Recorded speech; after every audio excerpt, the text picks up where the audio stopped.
ভাগ সাংবাদিক ভালো মানুষ স্পিকার, যারা ওয়াল ইভেন্ট ঘটাতে চায়, আর কিছু আতেল সুশীল আছেন যারা এই ঘটনাগুলি নতুন করে চক্রান্ত শুরু করেছেন। চক্রান্তটা কি?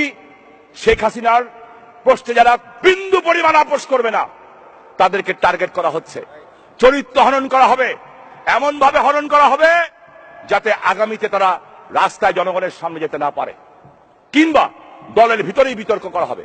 হয়তো দলের ভিতরেও কিছু লোক থাকতে পারে মাননীয় স্পিকার এগুলি করার জন্য, হইতেই পারে মাননীয় স্পিকার, কারণ এই দলে মোস্তাক তো এই দলেরই লোক ছিল মাননীয় স্পিকার।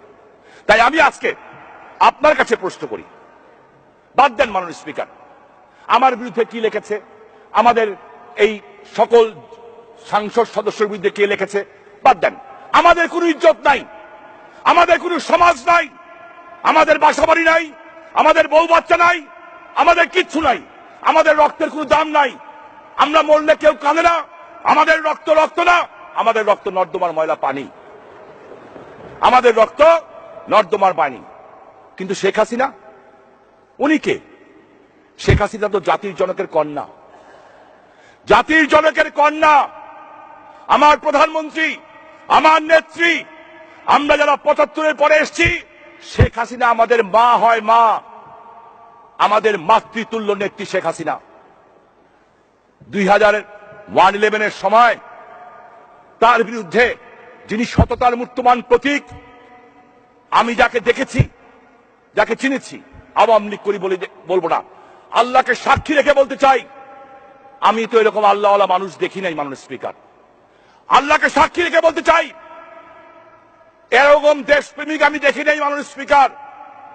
তিনি তার বাবার স্বপ্নের জন্য সকল বিষ হজম করছেন, উনি নীলকণ্ঠী। সেই ডেইলি স্টার পত্রিকার সম্পাদক মাহফুজ আনাম টেলিভিশনে তো স্বীকারোক্তি দিলেন মাননীয় স্পিকার যে হ্যাঁ, এই ঘটনাগুলি আমি তখন তৎকালীন ডিজিএফআই এর কারণে, এই কারণে আমরা এগুলি লিখেছি, আমরা লিখেছি। ওনাদের লেখার কারণে আমার নেত্রীকে 11 মাস জেল খাটতে হয়েছে, দুর্নীতিবাজ বানানো হয়েছে। কিসের আলামত মাননীয় স্পিকার? এগুলি কিসের আলামত? কেন তারা কি সকল বিচারের ঊর্ধ্বে? তাদের মতো কিছু সাংবাদিকদের জন্য আজকে যারা সত্যিকারের ভালো সাংবাদিক, যাদের সংখ্যা 90%-এর বেশি, তারা আজকে বিতর্কিত হচ্ছেন মাননীয় স্পিকার। মাননীয় স্পিকার, আমি আপনার কাছে বিনয়ের সাথে বলতে চাই, বাদ দেন আমার নেত্রী নীলকণ্ঠী, উনি নীলকণ্ঠী, উনি বিষ হজম করেন কেন? আমার নেত্রী তার বাবার স্বপ্ন পূরণ করতে চান, এটাই তার একমাত্র মত। কি স্বপ্নটা? কি স্বপ্নটা? হচ্ছে এদেশের মানুষের মুখে হাসি ফুটানো, স্বপ্নটা হচ্ছে এদেশের মানুষের অর্থনৈতিক মুক্তি। মাননীয় স্পিকার, উনি নীলকণ্ঠ, আমি তো নীলকণ্ঠ না। আমার বাবার স্বপ্ন পূরণ হয়ে গেছে। আমার বাবা একেএম শামসুজ্জোহা মৃত্যুর আধা ঘন্টা আগে বলে গেছেন, আমার 3টা ছেলে যদি বঙ্গবন্ধু হত্যার বিচারের প্রতিশোধ দিতে যে মরেও যায়, আমার কোনো আপত্তি থাকবে না। বঙ্গবন্ধুর হত্যার বিচার হয়ে গেছে মাননীয় স্পিকার, আমার তো আর বেশি স্বপ্ন নাই। আমি তো ওনার মতো ধৈর্যশীল আর নীলকণ্ঠ হতে পারছি না মাননীয় স্পিকার। আমি তাই আজকে আপনার কাছে প্রশ্ন রাখতে চাই, তাই বলতে পারি, নেত্রী যারা দেশের বিরুদ্ধে খেলা খেলে, যারা মানুষের বিরুদ্ধে খেলা খেলে, তাদের প্রশ্নে আপোষ করেন না, কিন্তু যারা ওনার বিরুদ্ধে খেলে তাদের সাথে কিন্তু উনি ক্ষমা চাইলেই ক্ষমা করে দেন, কারণ উনি ক্ষমাশীল, উনি ধৈর্যশীল। আমি বিশ্বাস করি ধৈর্যের জন্যই উনি ইহকালে এবং পরকালে সর্বোচ্চ পুরস্কার পাবেন।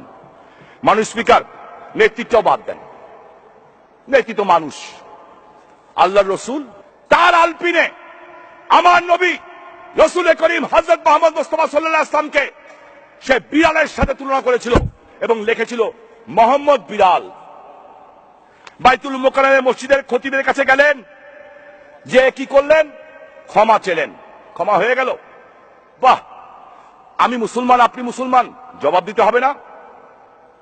ওরা নেত্রীর বিরুদ্ধে বলবে, ওরা আমাদের এমপিদের চরিত্র হনন করবে, ওরা সচিব কথা না দিলে সচিবের চরিত্র হনন করবে, পুলিশ কথা না শুনলে পুলিশের চরিত্র হনন করবে, সেনাবাহিনী না কথা হলে সেনাবাহিনীর চরিত্র হনন করবে। ওরা কারা? উলফার টাকায় প্রতিষ্ঠিত এই পত্রিকা। মাননীয় স্পিকার, আমরা জানি না ওরা কারা। আমার নেত্রী আজকে নাম বলেন নাই, পদ্মা সেতু আটকাতে যে কোন পত্রিকার সম্পাদক ছিল মাননীয় স্পিকার? প্রশ্ন করতে চাই। ওরা নতুন করে ষড়যন্ত্র করছে, বিদেশের মাটিতে মিটিং হয়েছে। দুঃখ ওরা কি করেছে সেটা না, আমাদের দলের লেবাস পরে আছেন, আমাদের দলের লেবাস পরে আছেন, ভালো কথা, সরকারের সুযোগ সুবিধাও নেন, উপদেষ্টাও হন। ওনার পত্রিকায় গত 3 দিন আগে লেখা হলো বিভিন্ন সংসদ সদস্যের নামে, আমার নামে শুদ্ধ, মাননীয় speaker, we are drug dealer. আমি অবাক হলাম, কষ্ট পেলাম, বলে কি এই লোকটা, কে এই লোকটা, ওনার ব্যাকগ্রাউন্ড কি? ব্যাকগ্রাউন্ড দেখলাম, এই ভদ্রলোক 1970 সনে সলিমুল্লাহ সাহেব ছিলেন স্পোর্টস রিপোর্টার অবজারভারের, উনি মুক্তিযুদ্ধে চলে যান, আর এই ভদ্রলোক তখন এসে তার স্থলাভিষিক্ত হন পুরো 71 সনে, পুরো 71 সনের 5ই মে উনি জয়েন করেন। যখন সবাই যুদ্ধ করে তখন উনি সেই, যখন 1978 সনে নেত্রী ফিরেন নাই, আমরা যখন তরুণ রাজপথে দাঁড়িয়ে জিয়াউর রহমানের গাড়ি আটকে দিয়েছি, মাননীয় স্পিকার, ফ্ল্যাগ নিয়ে জিয়াউর রহমানকে ঢুকতে দেয়নি নারায়ণগঞ্জে, ফার্স্ট ইয়ারের ছাত্র ছিলাম, পিঠের মধ্যে প্রচন্ড মার মারা হয়েছে, একটুখানিও ব্যথা পাই নাই, বরঞ্চ মজা পেয়েছিলাম। কে বেশি মার খেয়েছি? শাহজির সহ, আলিম সহ 19 জন মন্ত্রীকে নারায়ণগঞ্জে ঢুকতে দেয় নাই, মাননীয় স্পিকার, মামলা খেয়েছি, কিন্তু ভয় পাই নাই। কষ্ট লাগে আমরা যখন এই কাজটি করছি, এই ভদ্রলোক যিনি আমাদের কৃপায় টিকে আছেন, মোস্তাককে নিয়ে বড় চিন্তা হয়, মানুষ ভয় লাগে, মনে হয় কোথায় জানি কি একটা ষড়যন্ত্র হচ্ছে। কারণ এই ভদ্রলোক সেই দিন গোলাম আজমের নাগরিকত্ব ফিরিয়ে দেওয়ার জন্য যারা যারা সই করেছিল, তার মধ্যে উনি অন্যতম। গোলাম আজমের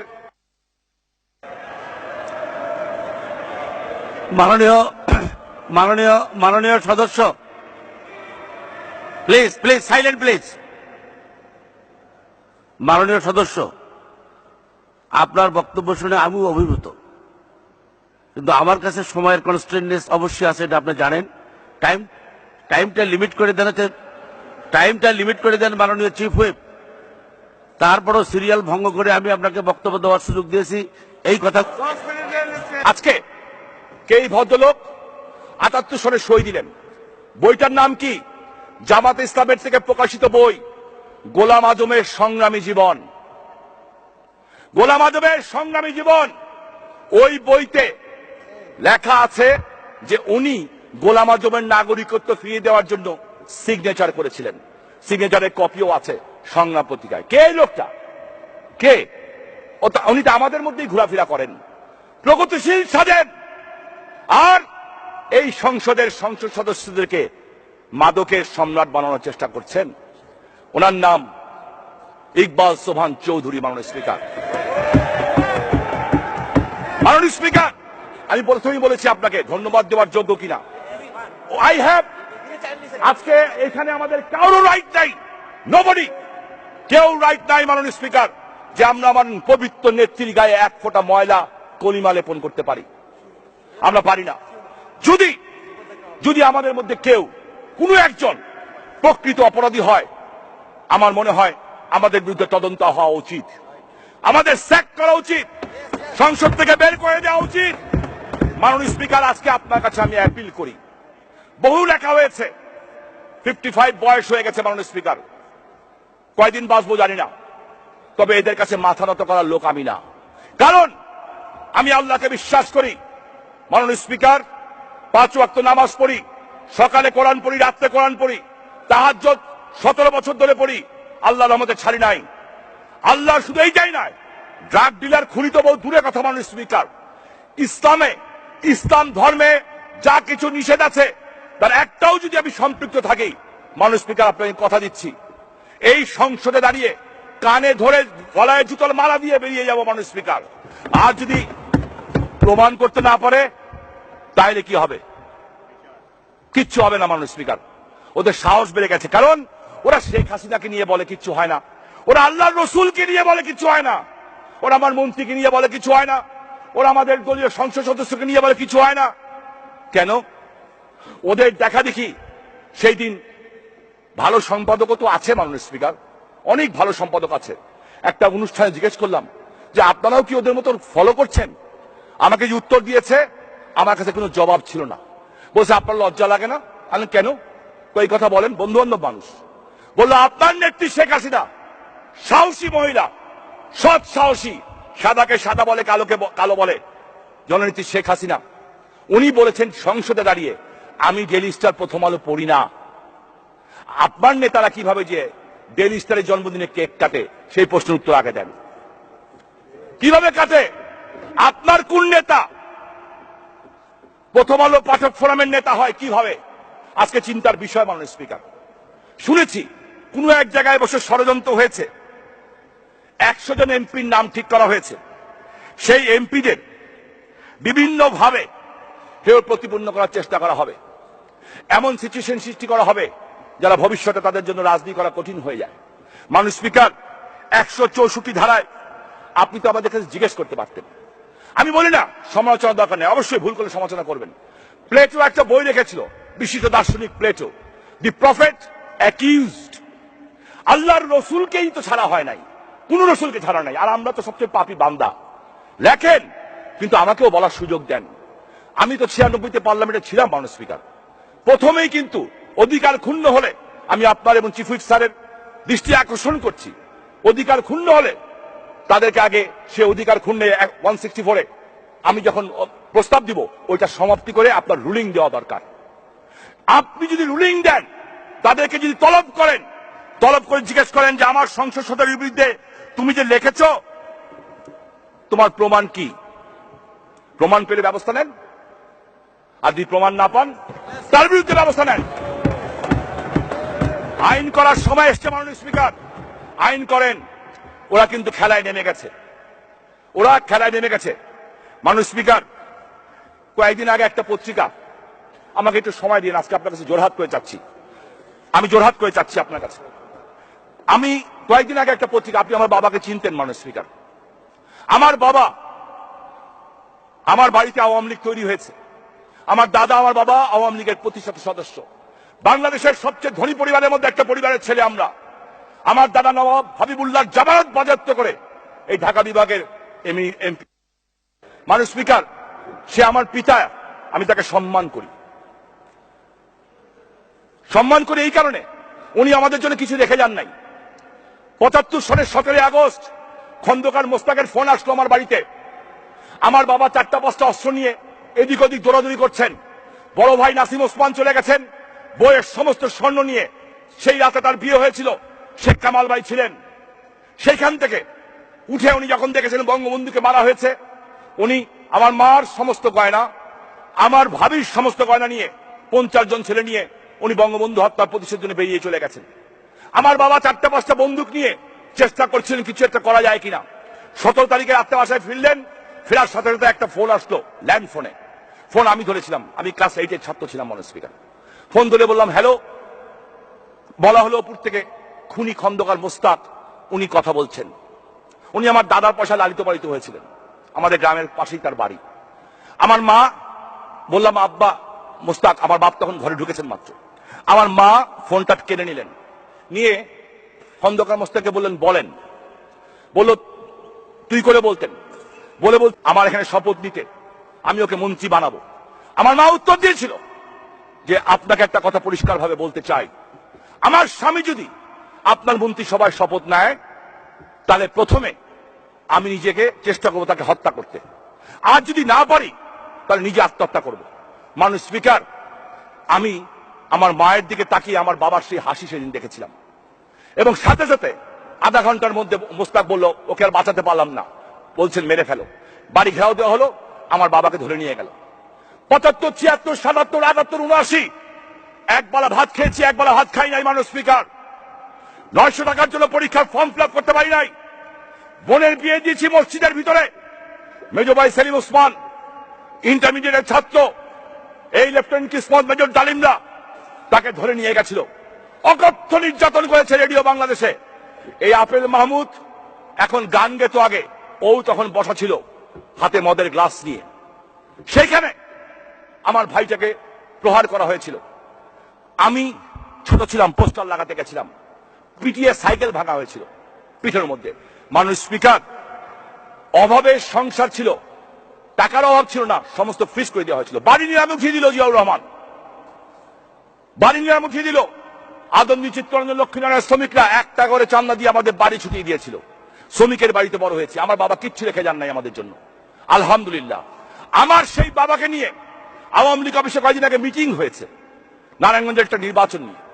সেইখানে কোনো সাংবাদিক ছিল না, আওয়ামী লীগের বিভেদ সৃষ্টি করার জন্য, যাতে আমি ক্ষুব্ধ হই, আমার দলের প্রার্থীর বিপক্ষে যাই। সেইখানে লেখা হলো যে ওই প্রার্থী বলেছেন যে আমার বাবা নাকি টাকা কামিয়েছেন, দুর্নীতিবাজ।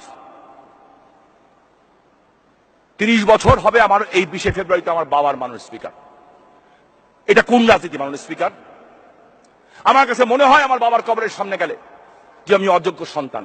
সো আজকে আপনার কাছে আমার request, there is two choice মাননীয় স্পিকার, আইদার আপনি আমাদেরকে প্রোটেকশন দেন, অর আইদার আপনি আমাকে ছেড়ে দেন, সাধারণ মানুষ বানিয়ে দেন। জাস্ট সাধারণ মানুষ বানিয়ে দেন মাননীয় স্পিকার, কারণ আমি যাতে কিছু আমার নেত্রীর উপরে না পড়ে, তারপরে দেখাবো সাধারণ মানুষের ক্ষমতা কতটুকু মাননীয় স্পিকার। লক্ষ লোক নিয়ে ওদের অফিসের সামনে আসতে আমাদের বেশি সময় লাগবে না। আমরা এই বাংলাদেশে বড় হয়েছি মাননীয় স্পিকার, চাওয়া পাওয়ার আশায় বড় হই নাই, এমন কোন অপরাধ করি নাই যে আল্লাহ ছাড়া কাউকে ভয় পাবো। মাননীয় স্পিকার, আমি আপনার কাছে অনুরোধ জানাই লিটনের জন্য একদিন আলাদাভাবে কথা বলার সুযোগ করে দিয়েন। এই সংসদ সদস্য উচিত এইটুকু সম্মান দেওয়া উচিত, শোক প্রস্তাব আসা উচিত। মাননীয় স্পিকার, আমি অনেক বক্তব্য, অনেক কিছু ছিল আমার কাছে ডকুমেন্ট। মাননীয় স্পিকার, আমি শুধু একটা কথা বলি, ষড়যন্ত্র শুরু হয়েছে, নেত্রী প্লেনের ইঞ্জিন বিকল হয়, লিটন মারা যায়, সবার ভিতরে লেখায়। পরিস্থিতি কি এমন কেউ করতে চায় যে সকালবেলা ঘুমের থেকে বলবে প্রিয় দেশবাসী এইভাবে দেশ চলতে পারে না? কেউ বলতে চায় কিনা? যদি বলতে চায় তাহলে বলি, আমরা অপপ্রচারে ভয় পাই না। তাই একটা কথা বলতে চাই মাননীয় স্পিকার, লিটনের মাকে উদ্দেশ্য করে। আমি জানি না উনি আছেন কিনা, ওনার মা নাই, যেখানেই থাকে যদি উনি শুনেন, সেটা বলতে চাই। লিটনের মৃত্যু লাশকে ধরে কবিতাটা ছোটবেলা অনেক পড়তাম। জননী মাগেছে ভিক্ষা, ঘরে ডেকে ডেকে ছেলের লাশ। মিনিট বলুন, 1 মিনিট। জননী মাগেছে ভিক্ষা, ঘরে ডেকে ছেলের লাশ। বন্ধু গোয়ার বলিতে পারি না, বড় বিষ জ্বালাই বুকে। চারিদিকে আজ দেখিয়া শুনিয়া, তাই যাহা আসে কই মুখে। আজকে তাই যা আসে কই মুখে। আমার কথা বাদ দেন মাননীয় স্পিকার, আমাদের এই তরুণ সংসদ সদস্য যারা আছেন তাদেরকে চরিত্র হনন করা হচ্ছে, এক এক সময় এক একজনকে ধরা হচ্ছে মাননীয় স্পিকার, মন্ত্রীদের ধরা হচ্ছে। আমার মনে হয় আপনি দয়া করে প্রবীণ সংসদ সদস্য হিসাবে, ডেপুটি স্পিকার হিসাবে, লিটনের গার্জেন হিসাবে, লিটনের অভিভাবক হিসাবে আপনি কিছু বলবেন আমার বক্তব্যের পরে। আমরা চাই এরপর থেকে যদি কোনো সংসদ সদস্যের ভিতরে লেখা হয়, সে যাতে 164-এ প্রথমে এসে কথা বলতে পারে, এবং যদি দোষী হয় ব্যবস্থা নেন, আর যদি দোষী না হন, যারা বলে তাদের ডেকে আনেন, জিজ্ঞাসাবাদ করেন। মাননীয় স্পিকার, আপনাকে ধন্যবাদ। আল্লাহ রাব্বুল আলামিন শেখ হাসিনাকে হায়াত দরাজ করুক। জয় বাংলা, জয় বঙ্গবন্ধু, জয় বাংলাদেশ আওয়ামী লীগ।